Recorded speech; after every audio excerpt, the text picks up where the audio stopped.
கொரட்டை கொரட்டை வரதுக்கு என்ன காரணமா இருக்கும்? மேக்சிமம் கொரட்டா இருக்கிறவங்களுக்கு பார்த்தீங்கன்னா அவங்க ஒரு பிடிக்காத சூழல்ல வருவாங்க. அட்ஜஸ்ட் பண்ணி போறதுங்கிறது அவங்களுக்கு ரொம்ப கஷ்டமா இருக்கும். அட்ஜஸ்ட் பண்ணியே என்ன ஆகும்னா, இப்போ நீங்க பகல் நேரத்துல நாம வாய் விட்டு பேசணும்னு நினைப்போம். ஆனா நமக்கு வாய் விட்டு பேசக்கூடிய சூழலே வாய்க்காது. அப்படியே இருந்தாலும் நம்ம பேச்சு எடுபடாத போயிடும். அப்போ உங்க மனசுக்குள்ள இருக்கிற குரல், என்னடா நம்ம பேச்சுக்கே ஒரு மதிப்பு இல்லாம இருக்கே அப்படின்னு நினைக்கிற ஒரு சூழல்ல அவங்க வாழ்வாங்க. அப்ப என்ன ஆகும்? இந்த குரலானது நைட்ல சத்தம் போட்டு கத்தும்.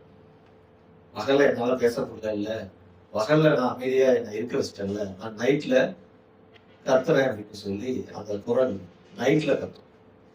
அப்போ யாருக்கெல்லாம் தன்னுடைய வாய்ஸ பகல்ல பேச முடியாம இருக்காங்களோ அவங்களுக்கெல்லாம் நைட்ல கொரட்டம். அப்போ உங்க வாழ்க்கையை கட்டுப்படுத்தணும் அப்படின்னு யாரெல்லாம் ரொம்ப கஷ்டப்படுறாங்களோ, ரிலாக்ஸா வச்சுக்க முடியலையோ அவங்களுக்கு தான் கொரட்டம்.